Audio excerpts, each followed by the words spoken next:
Hello, everybody. Welcome back. Today we're going to be looking at Unit 8.7, and because I have done my videos a little bit out of order, this is actually, for the order that I've chosen, this is the last video that I'm going to do for Unit 8. Unit 8.7 is called pH and pKa, and really what it does is it relates the pH of the environment to what you can know about a reaction, and you can tell certain things about it based on the pH of the environment. So let's get started. So we're going to actually start off with something that we have looked at before, as a matter of fact, and it has to do with looking at the pH of an environment, thinking about the Henderson-Hasselbalch equation, and based on what the pH is, can give us some information about the relative ratio of conjugate base to the acid. Of course, if we're talking about Henderson-Hasselbalch, we're talking about a buffer system. Okay, so what I mean is, if you can look at what the pH is of the environment and compare it to the pKa for your particular buffer system, you can know that particular ratio. And that's not uncommon, especially in multiple choice, to be given a pH and a pKa and be asked, how does the conjugate base compare to the amount of acid? And the take-home message here is, if your pH is less than the pKa value for your buffer system, then the acid form has the higher concentration than the conjugate base. If the pH is greater than the pKa, then your conjugate base form will have the higher concentration than the acid. Now, of course, let me just say again that there is another type of buffer system where you have a weak base and some conjugate acid. Remember, there's two types of buffer systems. You can have weak acid and some conjugate base. You can also have a buffer system that is a weak base and it's conjugate acid. But again, this statement right here would be the same, just with a slightly different change. If the pH is less than the pKa, then the conjugate acid form has the higher concentration. If the pH is greater than the pKa, we can just take this word conjugate out. Then the weak base form has the higher concentration. So this relationship, you can use it for both types of buffer systems. You just have to change the wording just a little bit. So we've actually done some practice questions. If you've been following through my videos, we've done some questions that deal with this very concept before. So it's a little bit of review. What is not review, however, is looking at something called acid-base indicators. And in the past, couple of subunits, we've done a lot of calculations with acid-base titrations. And probably the most important part of an acid-base titration is knowing when you have reached the equivalence point. And you might know that if you're monitoring the titration with like a pH meter. But if you're not, you need some kind of visual cue that you have hit that equivalence point. And that's where acid-base indicators come in. So these are what acid-base indicators are themselves weak acids, and they're special compounds because they have color to them. Okay, in this scenario here, I am using the letters IN to not mean the element indium, but to mean indicator. And as I said, indicators are weak acids themselves that have one color in their acid form and they have another color, a different color, when they're in their conjugate base form. So these are really unique compounds. And these are really useful because they change color. They give us a visual cue as to when they have transitioned from their acid to the conjugate base form. What color they are, this equilibrium between their acid and conjugate base form, how is that controlled? It's controlled by the pH of the environment.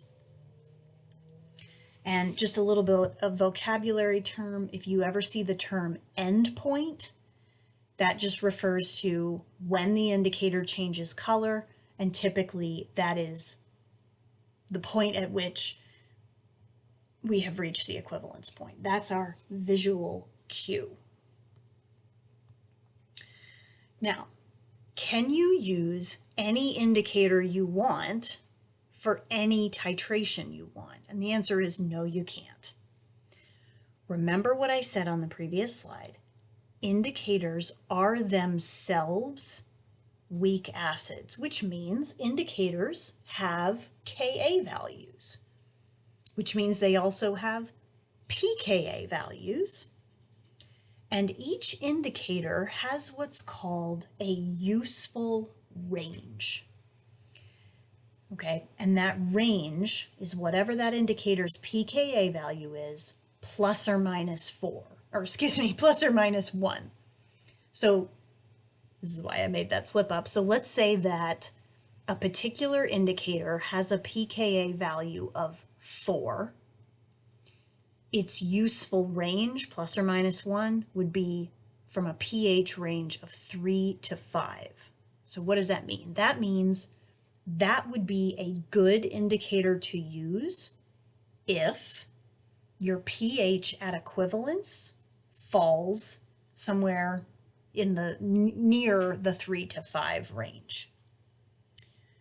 So you're going to have questions where you will be asked, you'll be given some options, but you'll be asked to choose which indicator is the most appropriate for a particular titration. You want to choose the indicator whose useful range includes or is closest to the pH at equivalence for that particular titration. So if I am looking at an indicator whose useful range is from 3 to 5, and my titration has a pH at equivalence of 3.2, then that's a good indicator to use. If the pH at equivalence is 9.5, then that's probably not the best indicator to use. Okay, the pH at equivalence doesn't have to fall within the useful range, but you want it to be fairly close. This is just a chart showing you some examples of different acid-base indicators, and the chart is also showing you their useful range, their pH range for the color change, and also what colors they turn. The one second from the bottom, phenolphthalein, is one that is very often used in a lot of titrations that you'll do in your chemistry lab, and it changes from colorless to pink.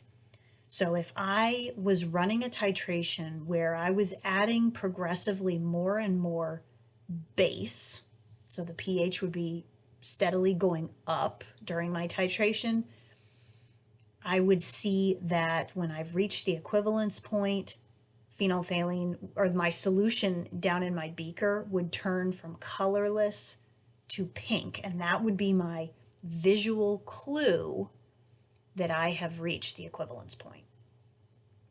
In case you're wondering why the second indicator, thymol blue, has 2 useful ranges with different colors, thymol blue is a diprotic weak acid. Remember, diprotic means it has not 1 but 2 hydrogens to donate, and so you get 2 ranges for color change. So this is a practice free response question. It kind of pulls multiple topics together. but I want you to read each question very, very carefully. Pause your video and see how you do with this one. Okay, so the first question says, identify the solution that was initially added to the beaker. Explain your reasoning. Let's use a little bit of vocabulary here. They are asking you to identify the analyte.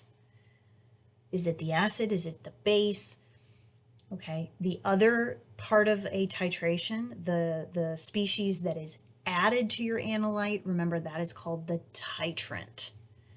Okay, and if you look at the graph, we can see that whatever the titrant is, adding it causes the pH to go up. I can also see before any titrant has been added, what kind of a pH we're looking at.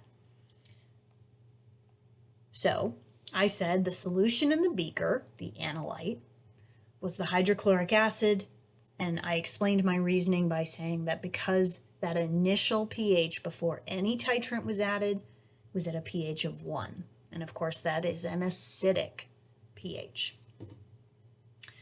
All right, letter B, on the titration curve at the right, circle the point that corresponds to the equivalence point. Hopefully this was nice and easy for you. There it is. It looks like it's right about at a pH of 7. Letter C says, at the equivalence point, how many moles of titrant have been added? Well, if you think back to our answer to letter A, we know that the titrant is the base, and we were given information about the base, and I can see that at the equivalence point, the volume of titrant, the volume of acid, or excuse me, volume of base that has been added is 40 milliliters.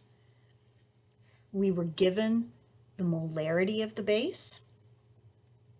So I took that 40 milliliters, changed it into liters, multiplied times the molarity given in the problem, and I get 0.00400 moles of sodium hydroxide. Part D, the same titration is to be performed again. This time, instead of using a pH meter, they use an indicator. Use the information in the table at the right to select the best indicator for the titration and explain your choice. Remember, guys, the whole purpose of an indicator is to indicate when we have reached the equivalence point. What was the pH at equivalence? It was basically exactly 7. So which indicator is closest to that? Which indicator has its useful range closest to that? Methyl red is your best choice because its color change will occur closest to the equivalence point. Methyl red has a range of 4 to 6. I realize that does not include a pH of 7, but it is, out of these 3 that I'm given, it is the closest I'm going to get. Last part, sketch the titration curve that would result if the solutions in the beaker and burette is the piece of glassware holding the titrant, if they were reversed. Okay, so remember what we said in part A. The acid was in the beaker, the base was in the burette. So if they had been switched, I want you to think about it. Would the pH at equivalence be a different pH? The answer is no. Okay, so what would the curve look like? It would look something like that. Okay, notice the pH at equivalence is in the exact same spot, but this time the acid is the titrant. So as we add more titrant, more acid, the pH should be decreasing. So, ladies and gentlemen, again, I have done the units, the subunits in this Unit 8 unit a little bit out of order. So this is actually the last unit that in the order I'm doing, this is the last unit for Unit 8. It's been quite a journey. Acid base is a huge, huge topic. So I appreciate all the hard work that you've done. And I hope you've learned a little something, and I look forward to seeing you in the last unit for AP Chem, Unit 9. I look forward to seeing you then.